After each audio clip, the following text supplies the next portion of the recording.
Hey everyone, it's time for another year with the Oscars, my annual guilty pleasure.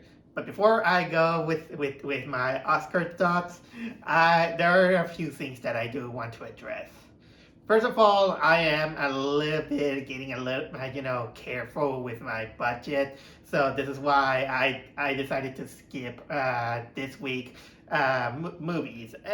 Also, I decided to take a break. I didn't think although I was actually very interested to watch 64, but it didn't give me the drive enough to go and watch it. Even Scream 6, I wasn't as big as keen for it. And the other thing is that I don't know if you kind of noticed a little bit the quality of the filming that I'm doing, and the biggest reason is that I got myself a new iPhone for recording. Instead of an iPhone 8, which I had, now I got an iPhone 12, which is bigger, and I don't know if I want to say it's better out. So I'm right now, testing the waters on doing that. And what a way to, test my iPhone 12 by just by talking about the Oscars of this year, 2023. And I know a lot of people still saying that it's pointless now. It's just a vanity project that everyone's doing it. Yes, I get it. I know. But you know what? Sometimes you might get kind of like last year, in which we see Will Smith slapping Chris Rock, and it became kind of like the talk for a long, long time. And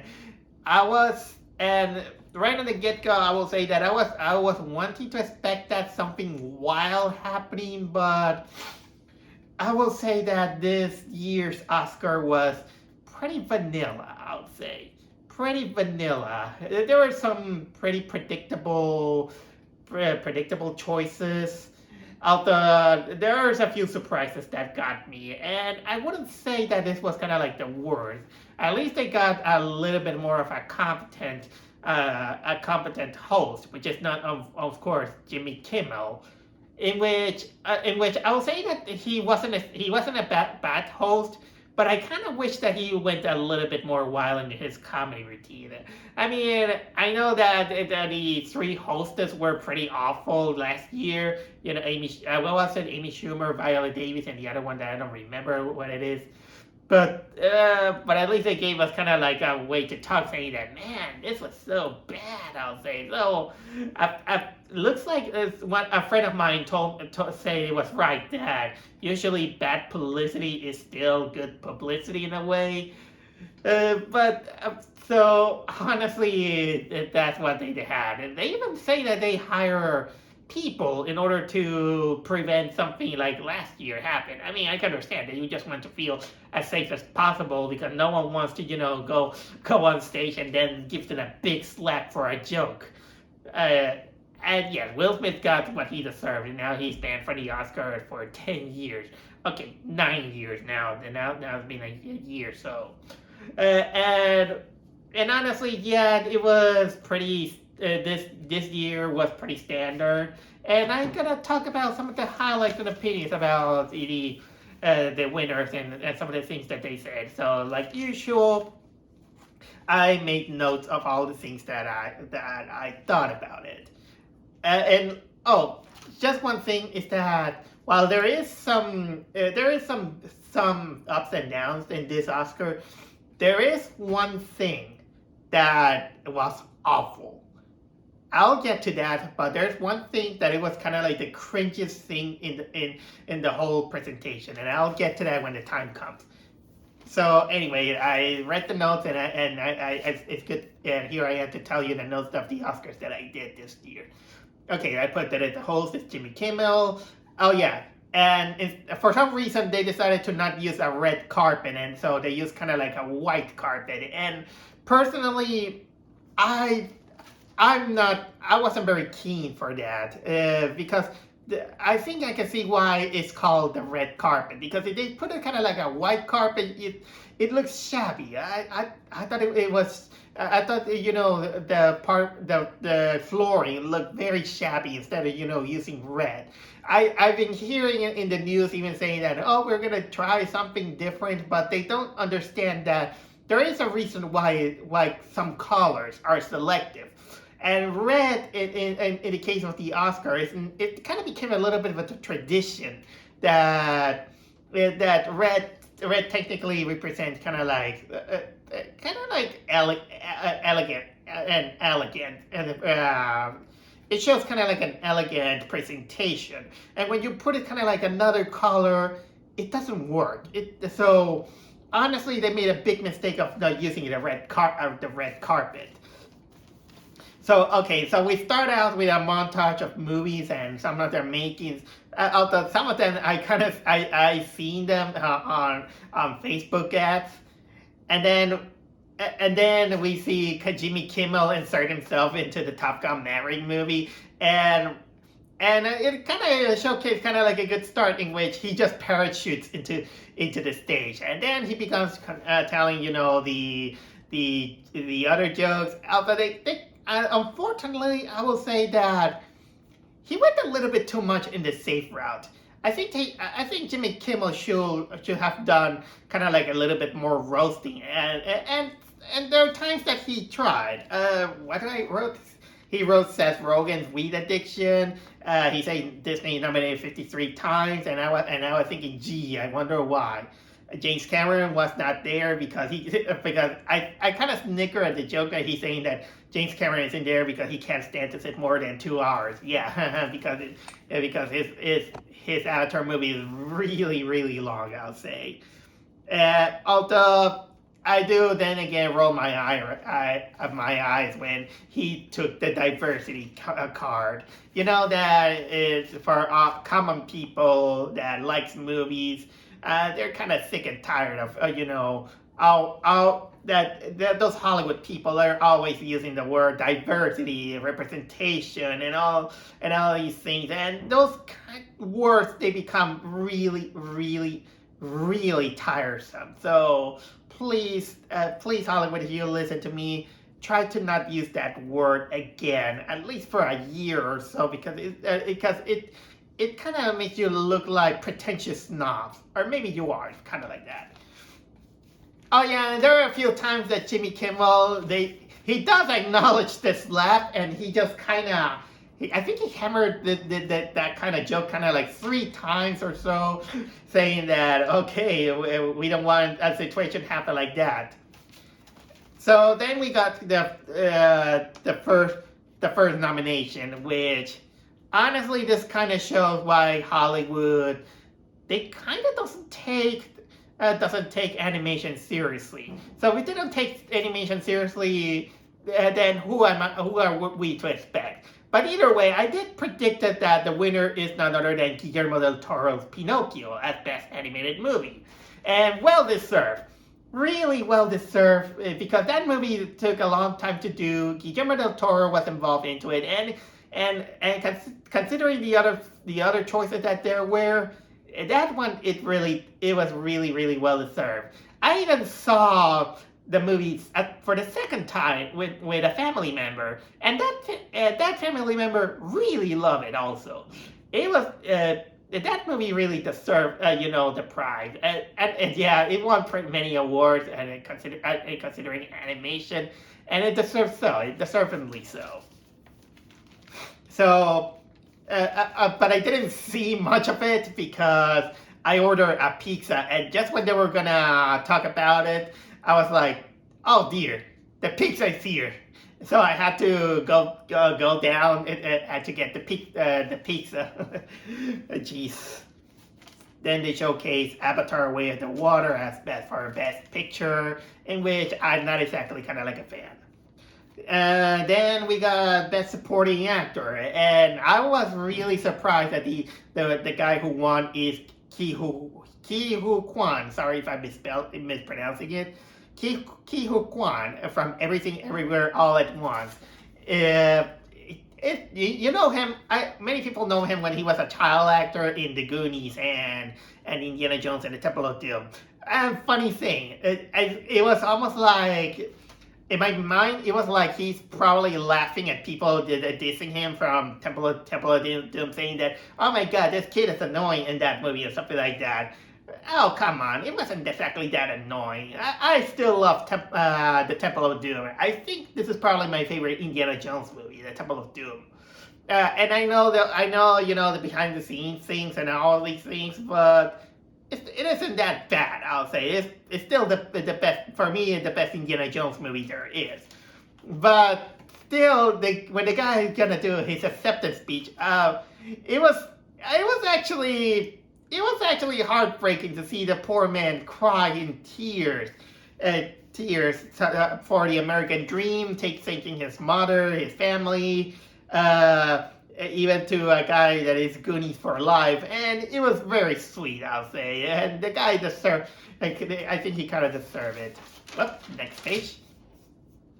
He then say that we have to keep our dreams alive and let it out loud. I felt bad for the poor dude, and it was very sweet for him to win. Even though many say that, yeah, it's a vanity project, but come on, at least let this guy have his happiness. And for Best Supporting Actors, I was actually surprised also that Jamie Lee Curtis wins this one for Everything Everywhere All at Once. It's almost like she won that award for also doing the Halloween movies, and although I was surprised that she won that award because I don't think that she was exactly that good. I think that there were other actors that were that good, and Jamie Lee Curtis was actually another one of those actors in that movie. So probably, and by the way, this is not the only thing that I'm going to talk about Everything Everywhere All at Once. Even despite that, I really like that movie enough to put it, I think, number 5 on my best movie of the year. So, okay, now then we got the first music, which I wasn't very keen of it because I think it was a little bit too feminist, too radically feminist for my liking. I know that it's gonna sound that I was kind of like dissing about it, but unfortunately I was cramming a little bit too much on my head that it kind of became a little bit tiring. Then they showcased Tar. I never saw that movie, and I know about it, but I wasn't kind of like interested in that one. Then we got for Best Documentary Feature. This is when Jimmy Kimmel kind of say like, well, here comes the nominee that in which it inspired the event that happened last year or something like that. And the winner is Navalny, which is something about the Russian political prisoner. I'm not exactly very familiar with documentaries, but okay, maybe it won because there's the influence of the Russian-Ukraine war that is happening. So they're trying all the way to they're doing their best as possible to how can I say diss on Russia in one way or another. Then there's the best live action short film, and the movie and the winner is An Irish Goodbye. That one came out a little bit awkward at the end because one of the winners is celebrating its birthday, so these guys they kind of led the audience to sing the happy birthday song, and they say happy birthday to you. Oh my god, that was a little bit awkward, I'll say. Really, really awkward. Then, okay, Halle Bailey appeared to this is where I wanted to talk about. Remember that I say that one of the worst part of the Oscar comes at that point? This is where it happens. That was easily the worst part of these Oscars. Sometimes I kind of prefer Will Smith's lap over what they did on this one. What they did, which was actually very scummy and scumbag, it's a really scumbag move. I hated that moment, and I bet a lot of people hated that moment. I want to see people talk about that moment because I hated it so much of the Oscar. And that is Holly Barley coming up, and they've been saying, and they just there, just to present us the trailer of the new Little Mermaid movie. And they've been talking about, how can I say that? Oh, we're so happy to present you this new representation of the Little Mermaid. My God! And guess what? The trailer sucks. Soulless.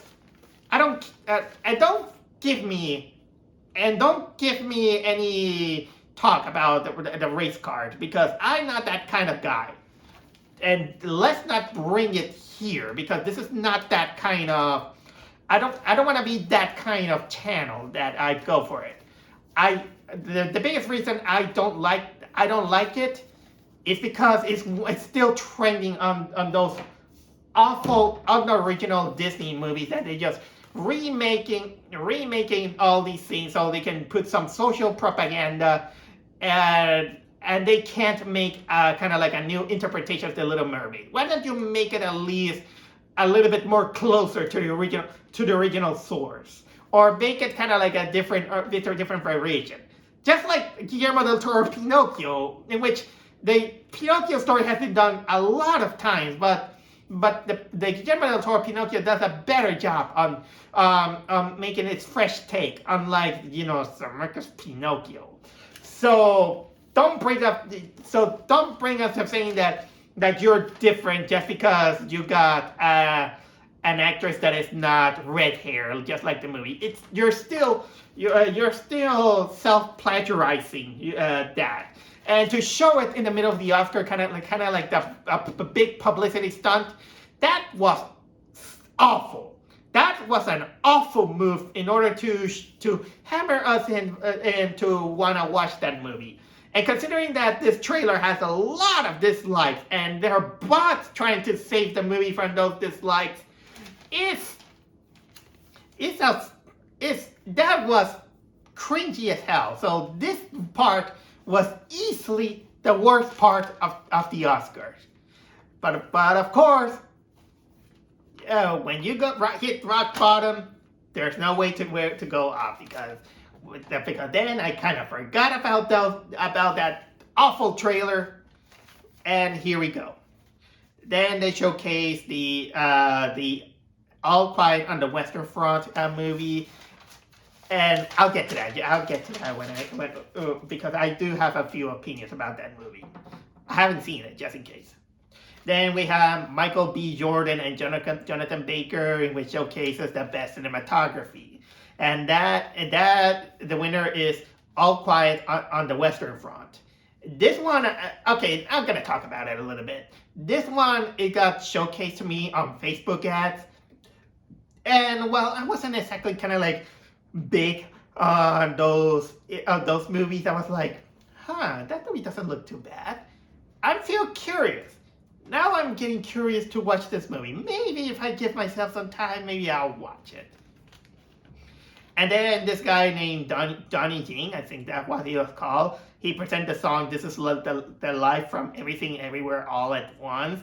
That one was fine. Although I gave a little bit of a giggle because in the background screen, in order to present the images, they had the audacity to show the raccoon.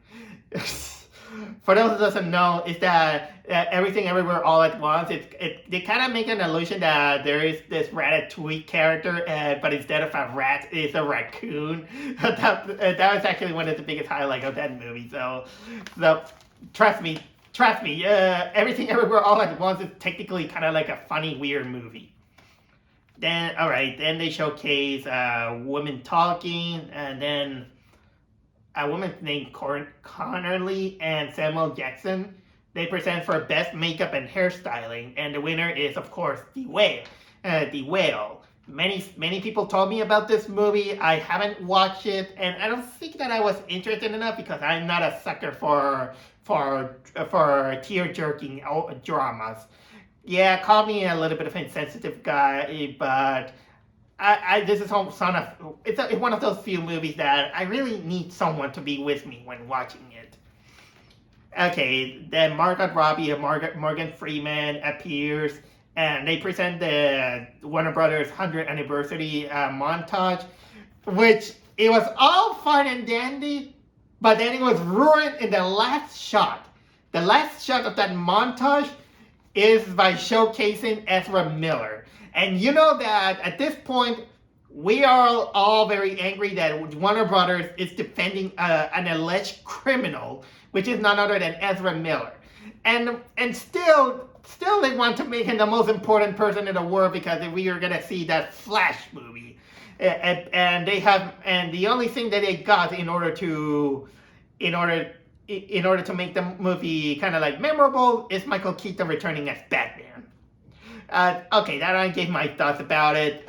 It was a nice montage, but again, it was ruined because of the Ezra Miller reputation. Okay, then we showcased the Banshees of Inisherim. I think that I spell it right. And then we get a little bit of a sight gag with Jimmy Kimmel carrying around an emotional support donkey, which is literally Jimmy Kimmel with a donkey with a saddle that has the letters emotional support or something like that. I don't know why. I didn't get the joke, but apparently he wanted something for us to remember by just saying that. Well, in the Oscar we brought a donkey, which thankfully he didn't shit on the carpet. And now you see why you need a red carpet instead of a white carpet. So we got a best costume design, and the winner is Black Panther Wakanda Forever, which I still think that is overrated, but okay. The lady who won, she begins to put the diversity card by saying to recognize superhero that is a black woman, and I was like, oh, woman, don't go that way. And now that I think about it, why is the costume design people are always kind of bringing out the cringiest speeches there is? Maybe it's just me. Okay, the next song was kind of like a big surprise to me because they showcased the song Natu Natu from RRR. I've been hearing a lot about RRR. And I'm not exactly, big on Bollywood movies sometimes. Sometimes I do watch them when I feel like it, but a lot of people say that RRR is really, really good. Although I wasn't sure that the woman who presented it made the research, because she said that this is the first Indian music nominated for an Oscar, and I was like, what? You forgot Yai Ho? Yeah, from Slumdog Millionaire? Woman, do your research. You said something.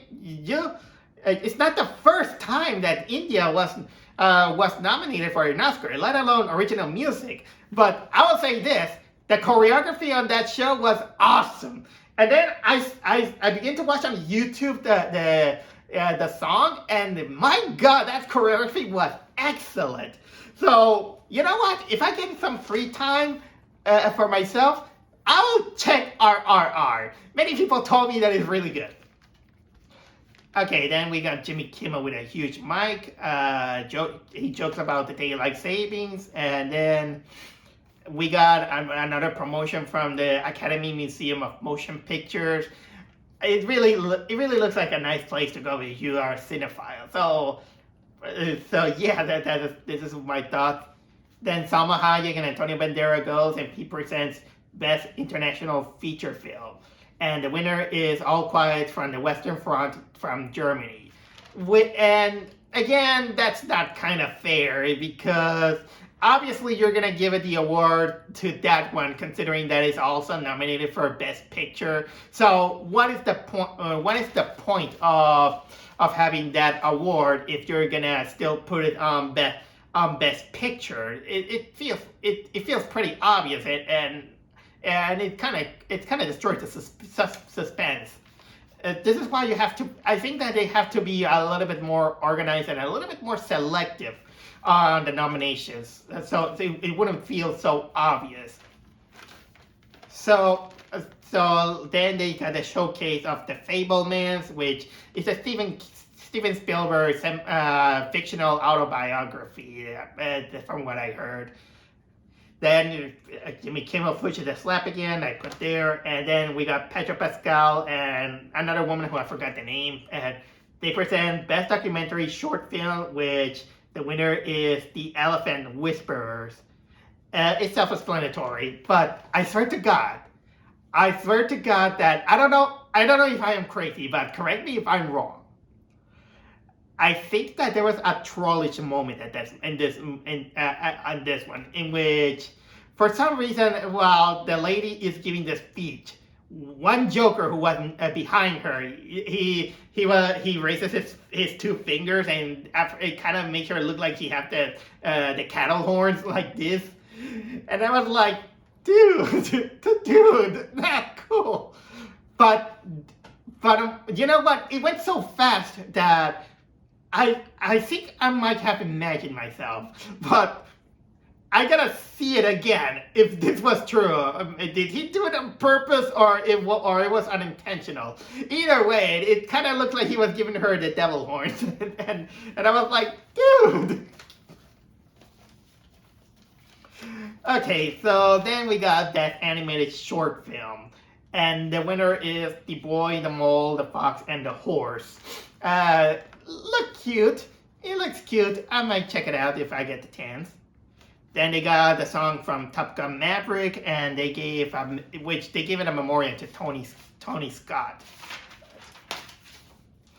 And then they showcase Triangle of Sadness, and then Hugh Grant and Andy McDowell, they present the best production and design, which is All Quiet on the Western Front, who's going to be the winner. Which I was surprised, because I thought that Avatar was going to take that one, considering how much James Cameron worked on that.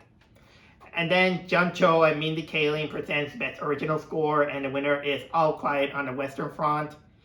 And then the CEO of the Academy Award, Bill Kramer, talk about some of the honorary awards, and not much there is. Then they showcase Elvis, which I'm hearing a lot about it, although I haven't even seen it. And then here comes another moment that kind of became a little bit of a highlight of this show, which Elizabeth Banks show up, and two things happen. First of all, she's been accompanied by this guy dressed up as a bear, as a joking showcase. It's kind of like a joke, considering that Elizabeth Banks directed, Cocaine Bear, and I still think that Cocaine Bear was fun. It was a fun movie, but poor her, and you're gonna admire her commitment that she went there with a crook voice. I think she was sick or something like that. But even sick to put kind of like a straight face in front of someone dressed up like a bear. I gotta admire her dedication for that. Well, so anyway, she showcased it because she's gonna present the best visual effects, and lo and behold, the winner is Avatar. No surprises. How much did it cost? $2 billion. $2 billion worth for special effects. Well, good enough for it. Although there is a bit of an asshole moment in which one guy wanted to talk, but then the music like, nope, don't talk anymore. Let's cut with Jimmy Kimmel doing his stand up, and another appearance with the bear. So that was a little bit of an asshole moment, not to mention this. And then we got Rihanna doing the song for, how can I say, making a song for a Black Panther, Wakanda Forever. Even though I felt like I was being hammered in my head, making a reminder that I bet Chadwick Boseman did. Chadwick Boseman was a great guy here and there. Yeah, he was, but the way you kind of paint him kind of like a messiah figure. But that's just me. Maybe I'm being a little bit too harsh on that one. And then they showcase Everything Everywhere All at Once. Jimmy Kimmel, for some reason, changes from his black tuxedo to a white tuxedo. And then we got Florence Pugh and Andrew Garfield showcasing the screenplays. The winner for Best Original Screenplay is Everything Everywhere All at Once, which at that point I was suspecting, wow, this one's winning a lot. And the adapted screenplay is Women Talking, which that one a little bit pissed me off, because I think that Top Gun Maverick was the one that deserved that award. That one was a snub for me. And even though I gotta acknowledge that the woman had the award, she kind of was aware that a title like that is gonna roll some eyebrows here and there. And then of course they showcase Top Gun Maverick. And then of course Jimmy Kimmel rose as a memoriam, and then Janelle Monáe and Kate Houston presents Best Sound, which is for Top Gun Maverick, well deserved. And then the Best Original Song, which is of course Not To from RRR. I mean, let's face it, it had that song had a great choreography. And again, it was as close as enjoyable as Jai-Ho from Slumdog Millionaire. So honestly, good for you, Bollywood. And then we got John Travolta showcasing the memoriam, which I honestly got mixed feelings about it because they wanted to go kind of like quickly. By it was a little bit mid-quick, I'll say. Not as quick as that disastrous memoriam from 2 or 3 years ago. But as you can tell that they were kind of like wanting to go fast because sometimes they showcase 2 people at once on the screen and then showcasing them kind of like for a few seconds, and it wasn't exactly that fast. The music they chose it wasn't as I didn't felt that it was sad enough. It was pretty too jazzy for my taste, or the tone of it. But there are some snubs here and there. Some of the names that I catch on is that they commemorate Olivia Newton-John, Ray Liotta, Lucius Fleischner. I wrote the name here. Douglas McGrath, Ralph Eggleston, Angela Lansbury, Bernie Madison, James Caan, Raquel Welch. I'm surprised that they didn't put what was it? One of the Ranking Bass guys, one of the animators that died last year from the Ranking Bass stuff. So here's a little bit of a snuff that comes into my mind. Okay, then we got Luis Saldana and Sigourney Weaver presenting Best Film Editing, which the winner is Everything Everywhere All at Once. At that point, I was like, wow, this one is winning a lot. And then Jimmy Kimmel jokes about editors. Idris Elba, Nicole Kidman with a nice black dress. They showcase Best Directing, which it goes for Daniel Kwan for Everything Everywhere All at Once. Wow, it's winning by a landslide. Then Jessica Chastain and Halle Berry, they showcase the Best Leading Actors. And the Best Leading Actors, no surprise, is Brendan Fraser from The Whale. It's incredible how this guy, he was missing from the Hollywood spotlight for many years, and then to return for that role. It's kind of a little bit of a miraculous comeback, I'll say. I mean, it's funny how he became from the action hero from The Mummy and the Looney Tunes Back in Action to the overweight guy from The Whale. And to win him an Academy Award, that is technically a story for itself. And of course, the best main actress in the leading role, the winner is Michelle Yeoh from Everything Everywhere All at Once. And she really made a good speech stating that moms are the real superheroes. And that's it. And then we got the grand winner for Best Picture, presented by Harrison Ford. And yeah, Harrison Ford with his usual grumpy, I don't want to be here face. They're like, oh, please kill me. Yeah, okay, here goes. The best winner for Best Picture and the winner is, well, no surprise, Everything Everywhere All at Once. Oh my god.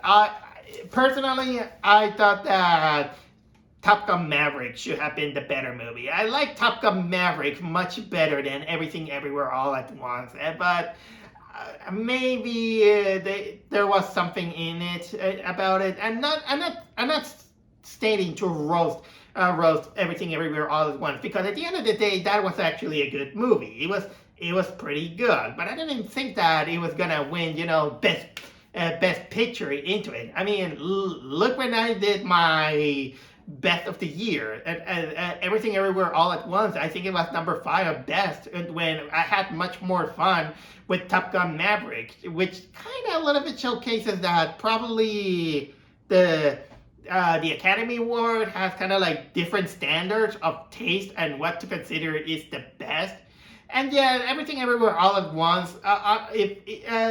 I will say that probably the overcomplicated plot kind of makes it a little bit down what makes it kind of like best movie, because because that one you need to pay attention on the things that are happening, or else you're gonna leave out really confused on what it is. So honestly, I still think that Top Gun deserves more praise than that one. But either way, I'm not angry with the picks.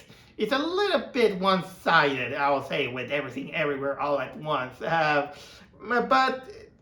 okay, it's still a good movie. So nothing more, nothing less. As for the Oscar themselves, again, it kind of tend to be a little bit boring with nothing much happening. So it kind of makes me think that, you know what, maybe we needed that slap.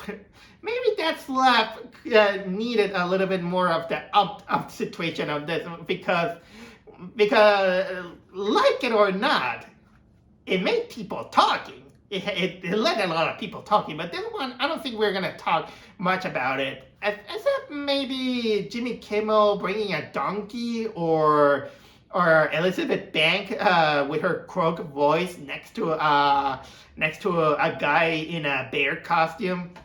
So there. These are my thoughts of the Oscars 2023. It could have been worse. It was just vanilla, and those are my thoughts. So have a good night, everyone, and see you in the next Oscars.